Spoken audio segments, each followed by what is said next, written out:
Assalamualaikum warahmatullahi wabarakatuh dan selamat sejahtera. Apa khabar semua? Baiklah, pada hari ini kita akan masuk ke bab yang baru. Selamat datang ke bab yang ketiga, kegravitian. Di dalam bab ini anda akan mempelajari 3 subtopik utama, iaitu yang pertama menyatakan hukum kegravitian semesta. Subtopik yang kedua menyatakan hukum Kepler 1, hukum Kepler 2 dan hukum Kepler 3. Apabila sesuatu itu dikatakan sebagai hukum, apa yang perlu awak beri perhatian adalah konsep asas yang diguna pakai oleh individu yang menghasilkan hukum ini. Di dalam hukum-hukum ini juga, awak akan diperkenalkan dengan beberapa formula yang perlu diguna pakai untuk menyelesaikan sebalang permasalahan berangka berkaitan dengan kegravitian semesta dan juga Kepler. Serta subtopik kita yang terakhir iaitu menyatakan bagaimana satelit buatan manusia geopegun dan satelit bukan geopegun. Saya rasa anda semua maklum bahawa satelit itu adalah satu alat ciptaan manusia yang sangat berguna buat masa sekarang. Tetapi mungkin anda hanya mengetahui bentuk satelit sahaja. Dan dalam bab ini anda akan mengetahui bahawa satelit itu sebenarnya terbahagi kepada dua, iaitu satelit geopegun dan bukan geopegun. Jadi, untuk kelas kita yang pertama ni, sama-sama kita tumpukan perhatian kepada subtopik yang atas iaitu menyatakan hukum kegravitian semesta. Sebelum kita pergi lebih mendalam berkenaan dengan hukum kegravitian semesta, apa kata kita ulang kaji semula berkenaan dengan daya graviti. Saya ada beberapa situasi yang saya akan tunjukkan kepada anda semua dan saya mohon anda untuk berfikir apakah yang menyebabkan situasi ini berlaku dan bagaimana ia berlaku dari sudut sains. Okey, situasi yang pertama. Seorang budak yang melompat ke atas akan mencecah semula ke permukaan bumi. Logik bukan? Apa sahaja objek yang kita baling ke atas daripada permukaan bumi, at the end mereka akan kembali mencecah permukaan bumi. Soalannya, apakah daya yang menyebabkan budak itu kembali mencecah permukaan bumi? Situasi yang kedua. Molekul udara kekal di atmosfera tanpa terlepas ke angkasa. Sesuatu yang jarang kita fikir bukan? Udara ada di sekeliling kita. Kita hidup udara, kita lepaskan juga udara daripada badan kita. Dan udara ini kekal berada di atmosfera dan tidak terlepas pergi ke ruang angkasa lepas yang jauh di sana. Jadi persoalannya, apakah daya yang bertindak antara molekul udara tersebut dengan bumi? Dan situasi yang ketiga, bulan boleh bergerak dalam orbitnya mengelilingi bumi tanpa terlepas ke angkasa. Betul bukan? Kita saksikan bulan dikaji oleh para saintis dan angkasawan berada pada jarak yang tertentu dengan bumi. Jadi bumi mengenakan daya graviti ke atas bulan. Sebab itu bulan tidak pergi makin lama makin jauh sebab kita tahu bulan itu juga beredar mengelilingi bumi. Soalannya, adakah bulan juga mengenakan daya graviti ke atas kita? Dalam erti kata lain, adakah di alam semesta ini hanya bumi sahaja mempunyai daya graviti menyebabkan semua objek yang ada di angkasa itu berada pada jarak yang tertentu dengan bumi? 3 soalan saya tinggalkan untuk anda. Fikirkan dan di hujung hukum kegravitian semesta, kita sama akan kembali kepada soalan ini untuk meneliti jawapannya. Baik murid-murid sekalian. Di mana sebenarnya daya graviti ini wujud? Kalau ikut daripada pemerhatian Isaac Newton, buah apple gugur daripada pokok terus ke permukaan bumi. Kesimpulannya, daya graviti wujud di dalam bumi. Benarkah begitu? Tidak adakah daya graviti di tempat-tempat yang lain? Murid-murid sekalian, hakikat sebenarnya daya graviti wujud antara semua objek di alam semesta. Ya, semua objek. Perhatikan gambar yang saya masukkan ini. Terdapat pelbagai objek di dalam gambar ini. Ada ramai murid. Ada beg, ada botol air, ada kerusi, ada bangunan dan juga awan. Jika benar daya graviti wujud antara mereka, ini bermakna daya graviti wujud antara dua murid ini. Daya graviti juga wujud antara murid dan juga beg. Daya graviti wujud antara kerusi dan botol air. Begitu juga daya graviti wujud antara bangunan dan juga awan. Tetapi, jika benar daya graviti wujud antara satu sama lain objek di dalam gambar ini, kita tidak pernah tiba-tiba ditarik oleh rakan kita. Botol air. Tidak pernah kita lihat tiba-tiba seperti ditarik oleh kerusi. Apatah lagi awan. Tidak pernah kita saksikan awan tiba-tiba seperti jatuh ditarik oleh bangunan. Kenapa situasi sebegini tidak pernah kita lihat? Ini kerana daya graviti antara objek berdekatan kita adalah terlalu kecil ataupun hampir tidak dapat dikesan. Sebagai contoh, manusia dan juga kucing di hadapan kita. Daya graviti wujud antara dua objek ini. Manusia mengenakan daya graviti kepada kucing dan kucing mengenakan daya graviti ke atas manusia. Dan nilai daya graviti mereka adalah sama. Tetapi mereka tidak pernah kelihatan tertarik di antara satu sama lain secara tiba-tiba. Ini adalah kerana kedudukan yang terlalu hampir antara mereka menyebabkan daya graviti itu mempunyai nilai yang terlampau kecil dan hampir tidak dapat kita kesan antara satu sama lain. Kita sendiri tidak pernah merasai seperti ditarik oleh daya graviti kucing dan kucing juga tidak akan merasai seperti mana ditarik oleh manusia. Jadi murid-murid sekalian, dalam situasi yang macam manakah daya graviti ini dapat dikesan atau dirasai? Ya, daya graviti hanya dapat dikesan atau kita rasa apabila salah satu atau kedua-dua objek adalah sangat besar. Contoh paling mudah, bumi kita. Bumi kita sangat besar kalau nak dibandingkan dengan burung. Bumi kita sangat besar kalau nak dibandingkan dengan daun. Daun yang telah layu, yang telah tua akan gugur daripada rantingnya dan jatuh ke permukaan bumi. Kenapa? Kerana wujud daya graviti antara mereka. Daun mengenakan daya graviti ke atas bumi dan bumi mengenakan daya graviti ke atas daun. Ini bermakna mereka berdua akan tertarik di antara satu sama lain dan situasi ini dapat dikesan kerana objek bumi ini adalah tersangatlah besar dibandingkan dengan bumi. Tetapi pernahkah kita lihat bumi bergerak mendekati daun? Tak pernah bukan? Yang kita nampak daun jatuh bergerak mendekati bumi. Kenapa kita tak pernah rasa yang bumi mendekati daun? Padahal perkara itu sebenarnya memang terjadi. Ya, hakikat sebenarnya daun bergerak mendekati bumi dan bumi bergerak mendekati daun. Tetapi kita tidak dapat rasa yang bumi ini bergerak mendekati daun kerana jisim bumi yang terlampau besar jika dibandingkan dengan jisim daun. Jadi hal ini menyebabkan daya graviti tidak mempunyai kesan yang ketara kepada permukaan bumi. Okey, jadi kita tidak akan dapat merasa yang bumi ini bergerak menghampiri daun walaupun hakikatnya kejadian itu berlaku. Tapi disebabkan jisim yang besar, kita tak rasa. Yang kita dapat lihat adalah daun bergerak menghampiri bumi. Dari segi penyataannya, daya graviti wujud secara berpasangan. Okay, mestilah di antara dua objek di mana kedua-dua jasad itu masing-masing mengalami daya graviti dengan magnitud ataupun nilai yang sama. Daya graviti juga dikenali dengan daya semesta. Kenapa dipanggil daya semesta? Kerana daya graviti bertindak antara mana-mana dua jasad yang wujud di alam semesta kita ini. Semua objek jasad yang ada di dalam alam semesta kita ini mesti mempunyai daya graviti di antara satu sama lain. Dan disebabkan itu, daya graviti dikenali sebagai daya semesta. Sekarang kita saksikan pula situasi di luar daripada permukaan bumi. Kita ke angkasa lepas. Ada matahari, ada bumi dan juga bulan. Seperti yang kita pelajari sebentar tadi, daya graviti wujud di antara dua objek di alam semesta. Jadi ini bermakna daya graviti wujud antara matahari dan bumi, daya graviti wujud antara bumi dan bulan, dan daya graviti juga wujud antara matahari dan juga bulan. Cuma persoalannya, antara daya graviti ini dan daya graviti ini, yang manakah lebih besar?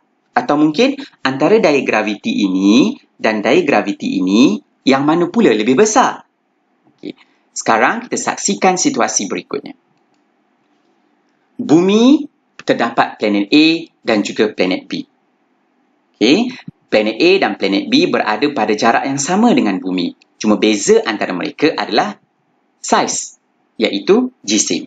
Jisim planet A adalah 3 kali 10 kuasa 6 kilogram.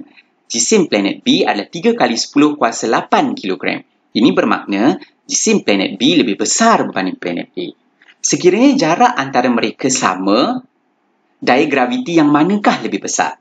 Adakah daya graviti antara bumi dan planet A atau daya graviti antara bumi dan planet B? Ya, daya graviti antara bumi dan planet B lebih besar berbanding daya graviti antara bumi dan planet A. Bagaimana pula dengan situasi sebegini? Bumi, planet C dan planet D. Planet C dan planet D mempunyai jisim yang sama, saiz yang sama. Beza antara mereka adalah jarak. Jarak planet C daripada bumi adalah lebih pendek berbanding jarak planet D dengan bumi. Jadi, daya graviti yang manakah lebih besar? Adakah daya graviti antara bumi dengan planet C atau daya graviti antara bumi dengan planet D?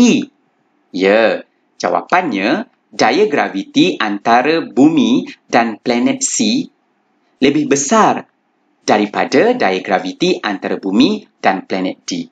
Ini membawa kita kepada penyataan berikut.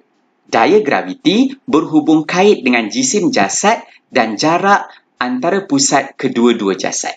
Jadi berdasarkan dua contoh tadi, kita tahu yang daya graviti dipengaruhi oleh jisim jasad tu dan daya graviti juga dipengaruhi oleh jarak di antara kedua-dua jasad. Murid-murid, berdasarkan perkaitan itu, sekarang kita cuba tentukan apakah hubungan di antara daya graviti dan juga jisim. Seperti mana gambar yang ditunjukkan di sini, objek A, objek B dan objek C. Kita sedia maklum bahawa objek B, jisimnya lebih besar berbanding objek C. Jadi, ini bermakna daya graviti antara objek A dan objek B adalah lebih besar berbanding dengan daya graviti antara objek A dan objek C. Jadi, di antara dua penyataan ini, yang manakah benar menggambarkan perkaitan yang kita sebut sebentar tadi? Ya, iaitu daya graviti berkadar terus dengan jisim. Semakin besar jisim sesuatu objek itu, maka semakin besar daya graviti di antara mereka. Bagaimana pula perkaitan dari segi jarak antara objek A dan objek B, objek A dan objek C? Jarak di antara objek A dan objek B lebih jauh berbanding jarak di antara objek A dan objek C. Jadi, di antara kedua-dua daya graviti ini, daya graviti manakah lebih besar? Ya, daya graviti di antara objek A dan objek C lebih besar berbanding daya graviti di antara objek A dan objek B. Jadi, di antara dua penyataan ini, yang manakah benar berdasarkan perkaitan yang kita sebut tadi? Ya, daya graviti berkadar songsang dengan jarak antara objek. Semakin jauh jarak di antara objek, semakin rendah daya gravitinya. Semakin dekat jarak di antara objek, semakin tinggi daya graviti di antara mereka. Jadi, berdasarkan kedua-dua situasi tadi, kita boleh mengkonklusikan bahawa daya graviti berkadar terus dengan jisim. Jisim meningkat, daya graviti pun akan makin besar. Dan yang kedua, daya graviti berkadar songsang dengan jarak antara objek. Sekiranya jarak antara objek ini bertambah, daya graviti akan berkurang. Jadi inilah yang dinamakan sebagai hukum kegravitian semesta. Yang mana hukum kegravitian semesta ini menyatakan bahawa daya graviti berkadar terus dengan hasil darab jisim antara dua jasad, iaitu F, which is daya graviti, berkadar terus di antara hasil darab kedua-dua objek yang kita tentukan daya gravitinya. Okay. Yang kedua, daya graviti berkadar songsang dengan kuasa dua jarak di antara dua pusat jasad, iaitu daya graviti berkadar songsang dengan jarak di antara pusat jasad objek yang kita tentukan. Jadi, kalau kita gabung kedua-dua perkadaran ini, maka kita akan dapat bentuk daya graviti berkadar terus dengan hasil darab jisim dan berkadar songsang dengan jarak di antara pusat dua jasad. Inilah yang dinamakan sebagai hukum kegravitian semesta Newton yang ditemukan oleh Isaac Newton.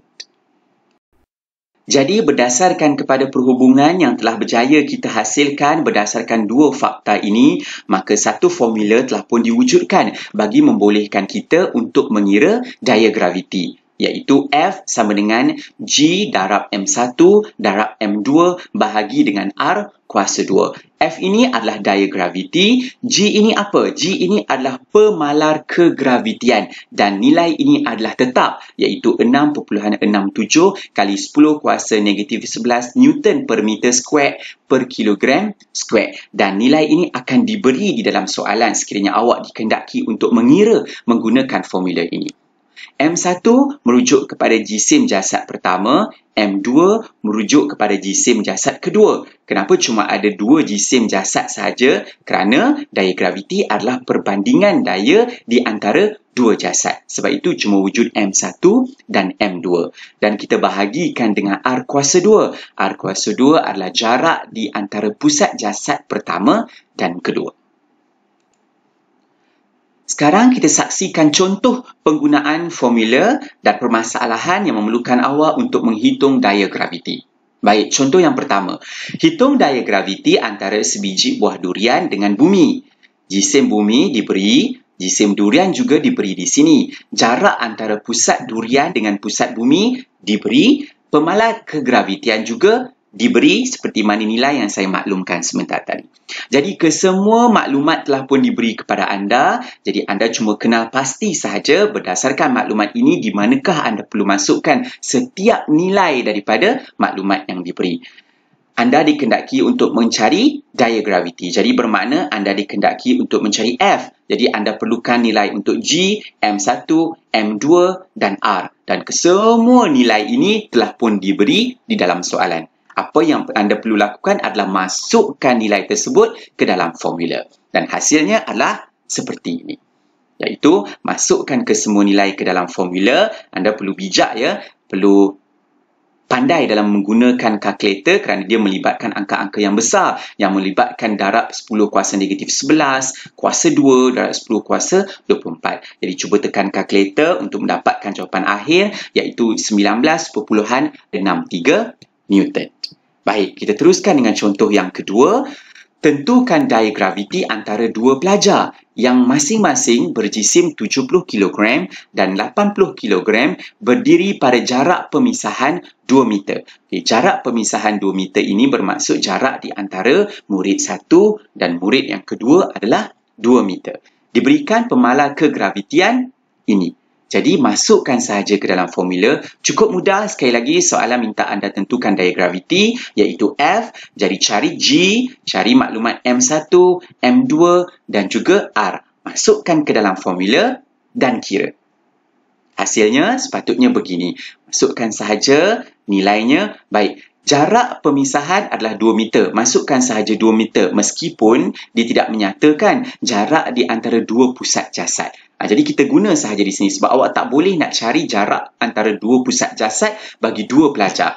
Jadi kita ambil sahaja maklumat jarak pemisahan antara dua pelajar adalah 2 meter. So masukkan dalam formula, kira guna kalkulator dan dapat jawapan daya graviti adalah 9.34 kali 10 kuasa negatif 8 Newton. Sekali lagi saksikan di sini bagaimana nilai ini 10 kuasa negatif 8 iaitu satu nilai yang sangat kecil. Dan sebab itulah kita dah belajar dalam kelas sebelum ni iaitu daya graviti antara objek yang terlalu berdekatan dengan kita adalah sangat kecil dan hampir tidak dapat dikesan.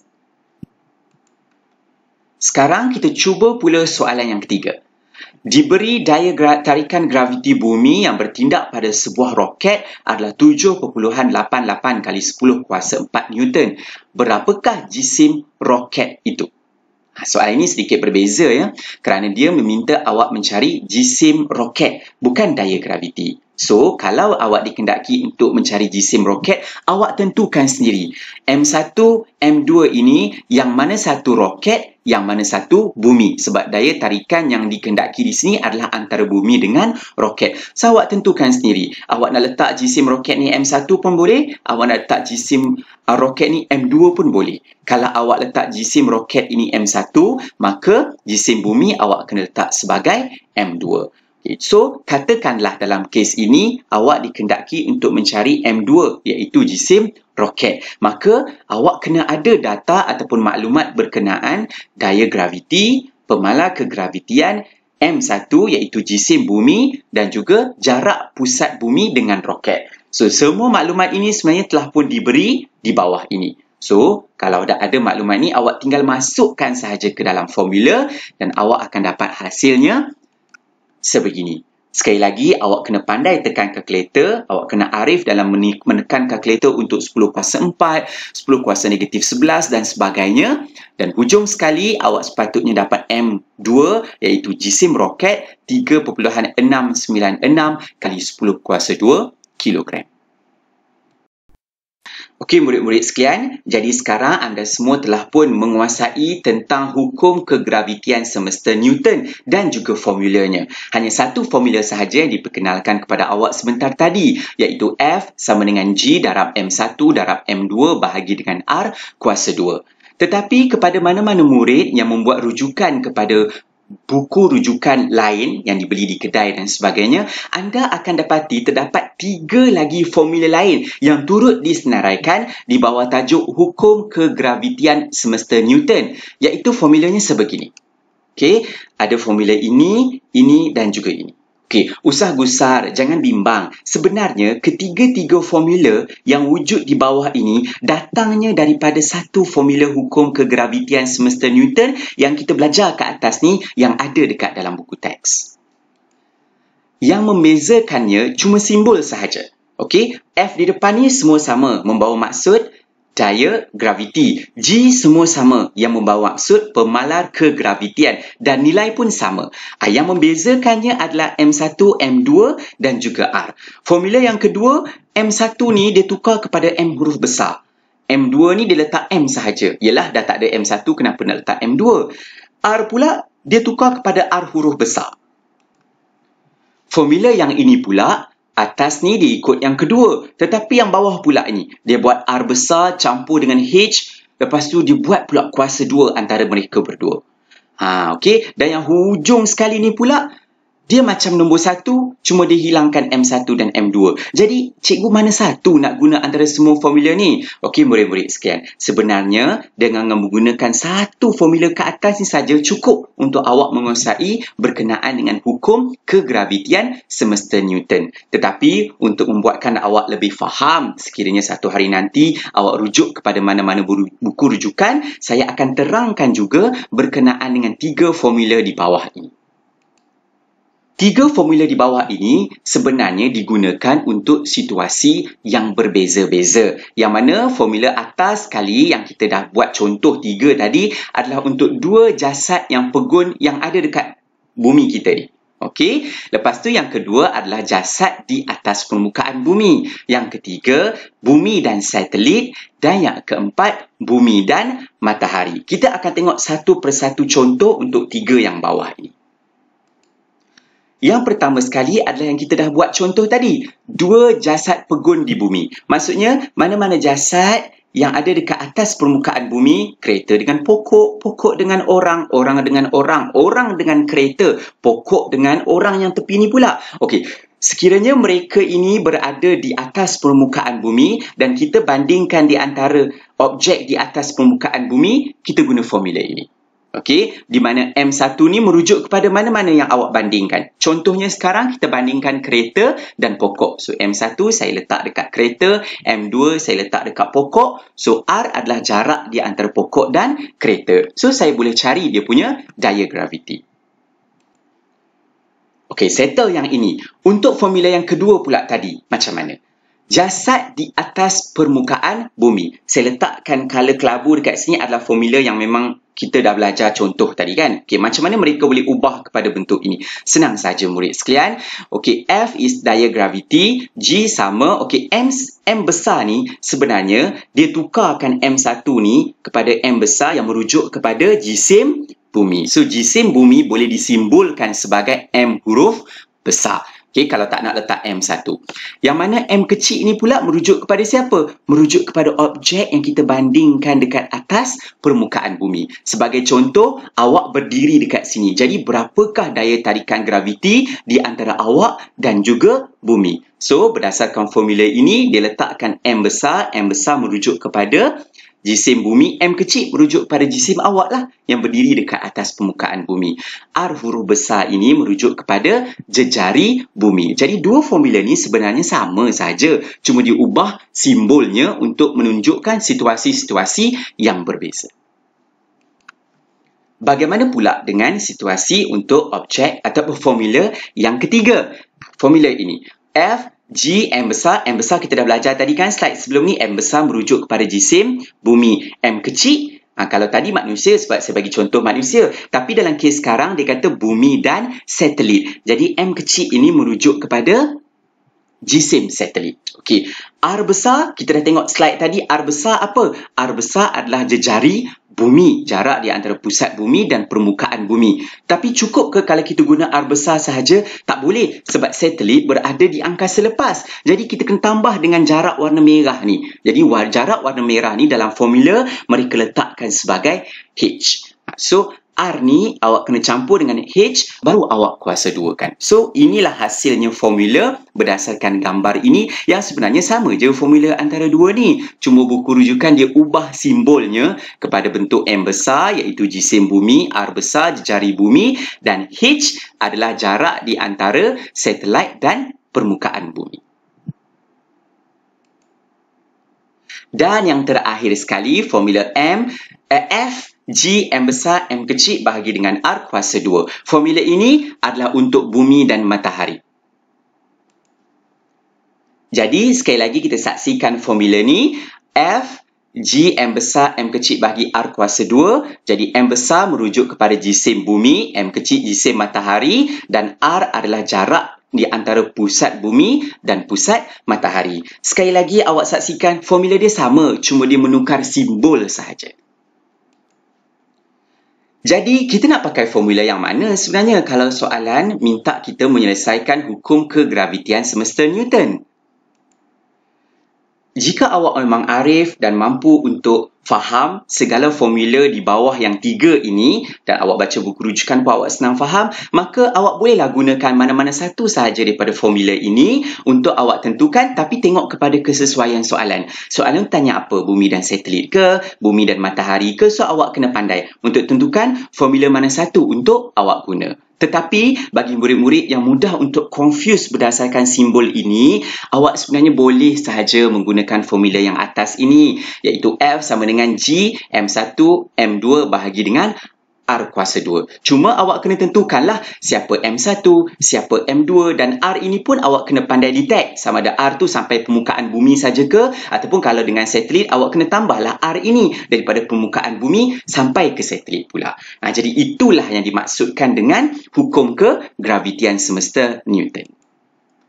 Jadi, secara kesimpulannya untuk kelas kita yang pertama berkenaan dengan hukum kegravitian semesta Newton bahagian 1, ada bahagian 2 hukum kegravitian semesta Newton ni ada sambungannya di kelas yang akan datang.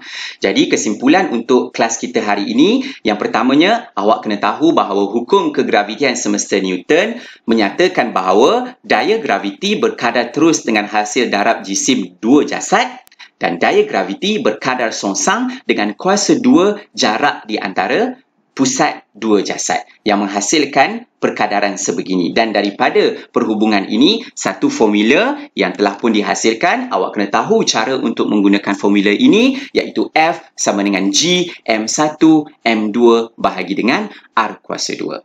Okey, sekian sahaja kelas untuk tajuk bab kita yang ketiga bahagian yang pertama ini. Silakan buat latihan yang saya akan masukkan sebentar nanti untuk menentukan tahap penguasaan anda. Sekian. Assalamualaikum warahmatullahi wabarakatuh. Bye-bye.